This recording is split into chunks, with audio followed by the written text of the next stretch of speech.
ওম নমঃ শিবায়। নমস্কার, চলে এসেছি শিবপুরাণের আরও একটি নতুন অধ্যায় আলোচনা নিয়ে। আজকের আলোচ্য অধ্যায়টি হল রুদ্রসংহিতার দ্বিতীয় খণ্ড, অর্থাৎ সতীখণ্ড। তারই শ্রী ব্রহ্মার রুদ্রদেবের নিকট সতীকে বিবাহ করার অনুরোধ, শ্রী বিষ্ণু দ্বারা অনুমোদন এবং শ্রী রুদ্রের তাতে স্বীকৃতি প্রদান। ব্রহ্মা বললেন, শ্রী বিষ্ণু আদি দেবতাদের সেই স্তুতি শুনে সকলের উৎপত্তির কারণভূত ভগবান শঙ্কর অত্যন্ত প্রসন্ন হয়ে উচ্চস্বরে হেসে বললেন, বিষ্ণু সহ আমাকে নিজ নিজ পত্নী সহ আসতে দেখে মহাদেব আমাদের সঙ্গে যথোচিত ব্যবহার করলেন এবং আসার কারণ জিজ্ঞাসা করলেন। রুদ্র বললেন, হে হরে, হে বিধে এবং হে দেবতাগণ ও মহর্ষিগণ, নির্ভয়ে তোমাদের এখানে আসার সঠিক কারণ বলো। তোমরা কেন এখানে এসেছ? কি কার্য এসে উপস্থিত হয়েছ? আমি সেসব শুনতে চাই, কারণ তোমাদের স্তুতিতে আমার মন অত্যন্ত প্রসন্ন। মুনে মহাদেবের এরূপ জিজ্ঞাসায় ভগবান বিষ্ণুর নির্দেশে আমি বলতে আরম্ভ করি। আমি ব্রহ্মা বললাম, দেব দেব মহাদেব, করুণা সাগর প্রভু, আমরা দুজন দেবতা ও ঋষিদের সঙ্গে যে উদ্দেশ্যে এখানে এসেছি তা শুনুন। বৃষভধ্বজ, বিশেষত আপনার জন্যই আমাদের এই আগমন, কারণ সৃষ্টিচক্রের সঞ্চালন রূপ প্রয়োজন সিদ্ধির জন্য আমরা তিনজন একে অপরের সহায়ক। সহার্থীদের সর্বদা পরস্পরকে যথাযোগ্য সাহায্য করা উচিত, অন্যথায় জগৎ টিকে থাকবে না। মহেশ্বর এমন কিছু অসুর উৎপন্ন হবে যারা আমার হাতে মারা যাবে, কিছু ভগবান বিষ্ণুর এবং কিছু আপনার হাতে বিনাশ হবে। মহাপ্রভু, কিছু অসুর এমন হবে যারা আপনার বীর্য থেকে উৎপন্ন পুত্রের হাতেই মারা যেতে পারে। প্রভু, কখনো কোনো বিরল অসুর এমন হবে যে মায়ার হাতেই বদ্ধ হবে। ভগবান শঙ্করের অর্থাৎ আপনার কৃপাতেই দেবতারা সর্বদা উত্তম সুখ লাভ করেন।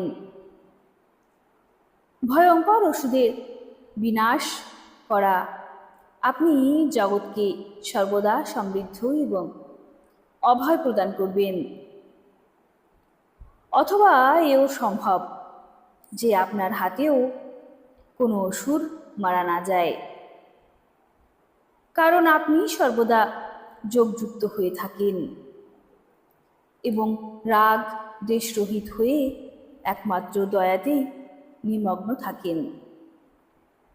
ইস, এই অসুর যদি সুরক্ষিত অর্থাৎ আপনার দয়াতে অনুগৃহীত হয়ে থাকে, তাহলে সৃষ্টি ও পালনের কাজ কেমন করে চলবে? সুতরাং বিশ্বধ্বজ, আপনাকে প্রতিনিয়ত সৃষ্টি আদি পূর্বোক্ত কার্যাদি সুষ্ঠুভাবে সম্পাদনের জন্য প্রস্তুত থাকতে হবে। যদি সৃষ্টি পালন ও সংহার রূপ কর্ম করা না হয়, তাহলে আমরা মায়া দ্বারা যেসব বিভিন্ন শরীর ধারণ করেছি সেগুলির কোনো উপযোগিতা বা ঔচিত্যই থাকে না। বাস্তবে আমরা তিনজনই এক, কার্যভেদে ভিন্ন ভিন্ন দেহ ধারণ করে স্থিত। কার্যভেদে যদি সিদ্ধ না হয়, তাহলে আমাদের স্বরূপভেদের তো কোনো প্রয়োজনই নেই। দেব এক পরমাত্মা মহেশ্বরেই তিন স্বরূপে অভিব্যক্ত। এই রূপভেদে তার নিজের মায়াই কারণ। প্রকৃতিপক্ষে প্রভু স্বাধীন, তিনি লীলার উদ্দেশ্যেই এই সৃষ্টি ইত্যাদি কার্য করে থাকেন। ভগবান শ্রীহরি তার বাম অঙ্গ থেকে প্রকটিত হয়েছেন। আমি ব্রহ্মা তার দক্ষিণ অঙ্গ থেকে প্রকটিত হয়েছি এবং আপনি রুদ্রদেব সেই সদাশিবের হৃদয় থেকে আবির্ভূত হয়েছেন। সুতরাং আপনি শিবের পূর্ণরূপ। প্রভু, এইভাবে অভিন্ন রূপ হয়েও আমরা তিন রূপে প্রকটিত।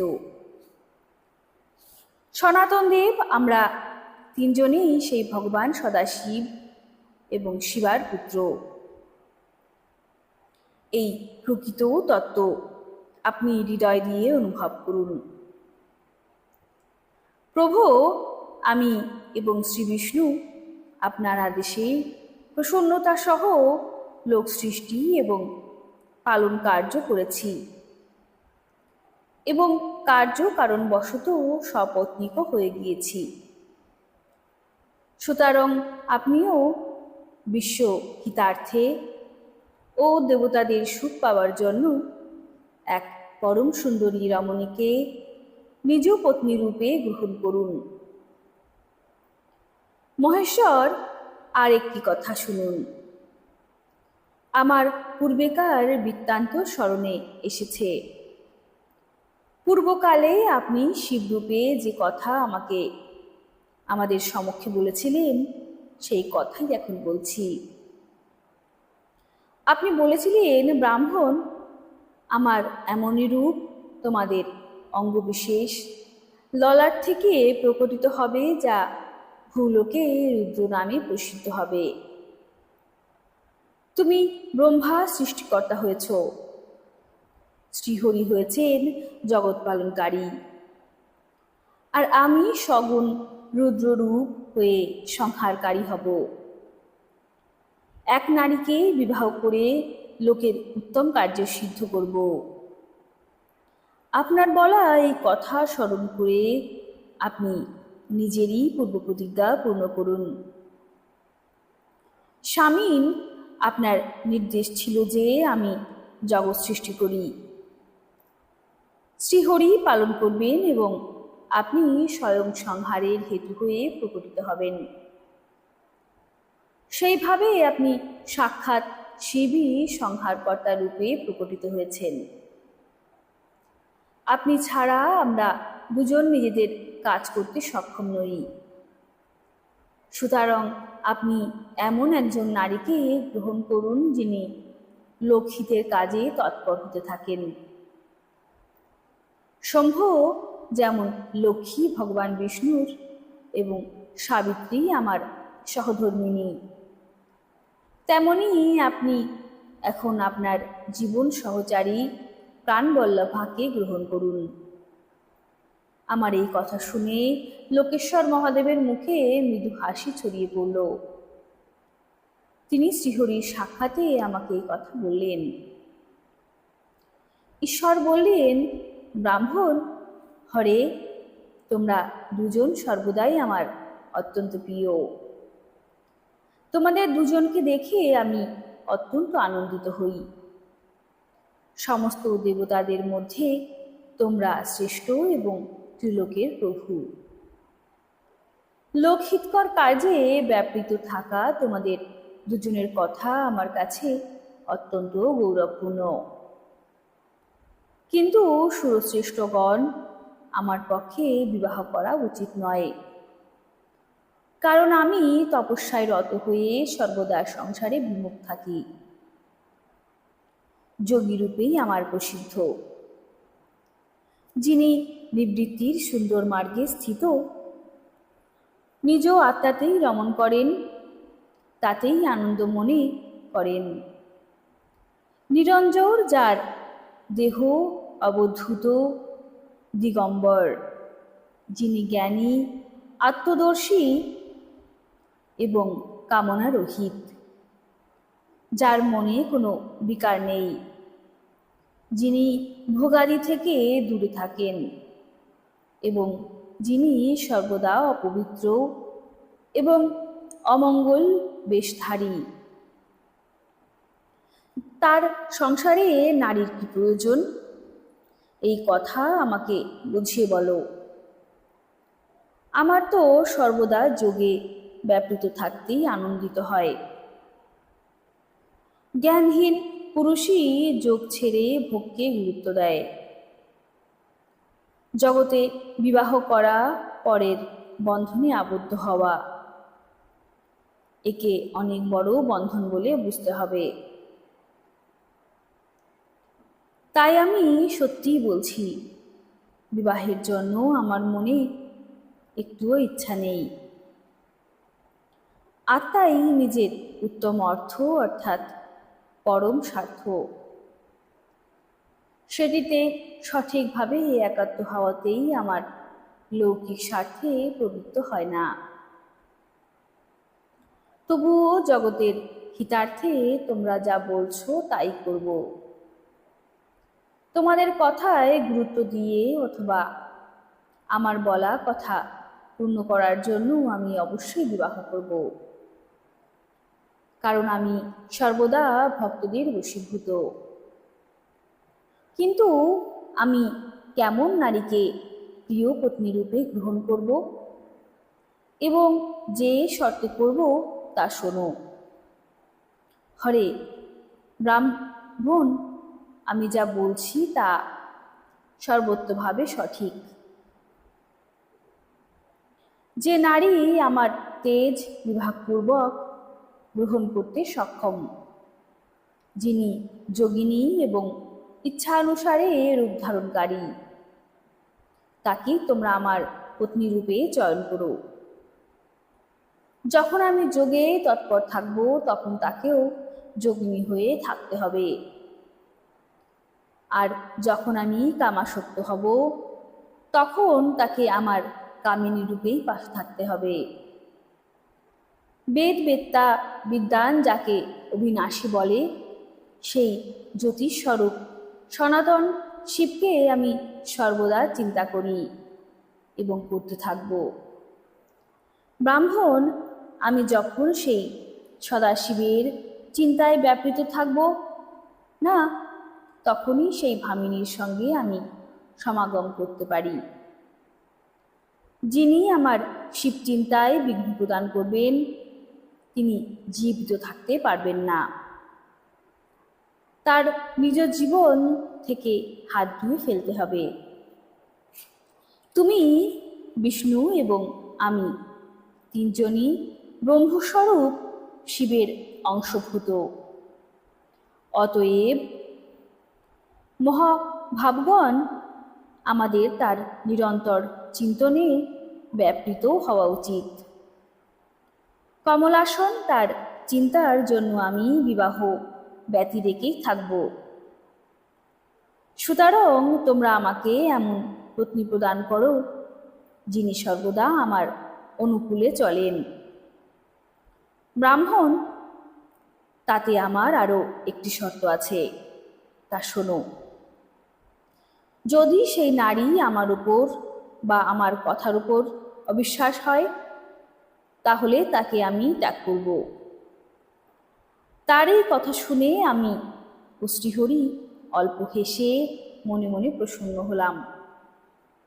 তারপর বিনম্র হয়ে বললাম, নাথ মহেশ্বর, প্রভু, আপনি যেমন নারী অনুসন্ধান করছেন তেমনই নারীর বিষয়ে প্রসন্নতাপূর্বক আপনাকে জানাচ্ছি।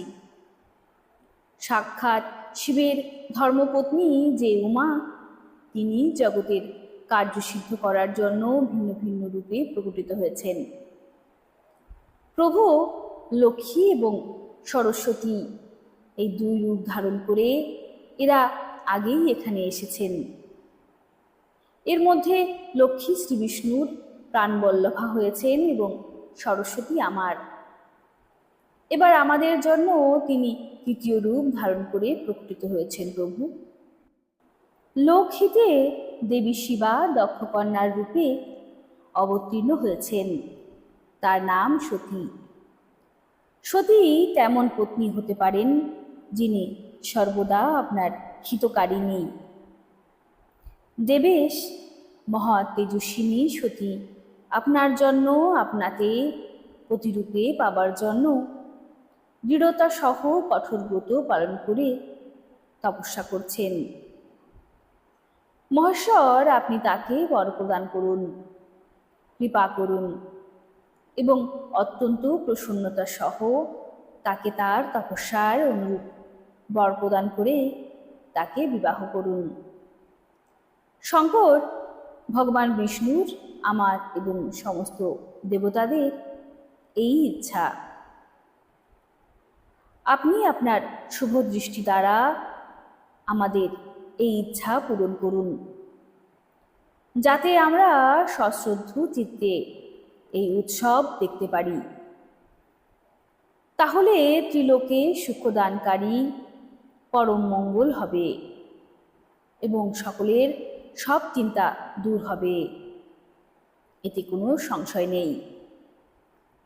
আমার কথা সমাপ্ত হলে লীলা বিগ্রহ ধারণকারী ভক্তবৎসল মহেশ্বরের প্রেরণায় মধুসূদন অচ্যুত এটিকে সমর্থন করবেন। ভক্তবৎসল শিব তখন হেসে বললেন, ঠিক আছে, তাই হবে। তিনি এই কথা বলায় আমরা দুজনে তার আদেশে নিয়ে নিজ পত্নী এবং দেবতা ও মুনিগণের সঙ্গে অত্যন্ত প্রসন্ন হয়ে নিজ নিজ অভিষ্ট স্থানে চলে আসি। এই কথার মধ্যে দিয়ে আজকের অধ্যায় এখানে সমাপ্ত হলো। কোনো ভুল ত্রুটি হলে আমাকে ক্ষমা করবেন, আর যদি ভালো লাগে অবশ্যই ভিডিওটিকে একটি লাইক দেবেন আর শেয়ার করতে ভুলবেন না যেন। না হলে আমাদের এই সনাতন ধর্ম কি করে এগোবে? আমাদেরই তো উচিত প্রচেষ্টা করা, তাই না? তাহলে চলুন আমরা সকলে একত্রিত হই এবং এই সনাতন ধর্মকে বাঁচানোর চেষ্টা করি। আজকের মতো তবে আসি।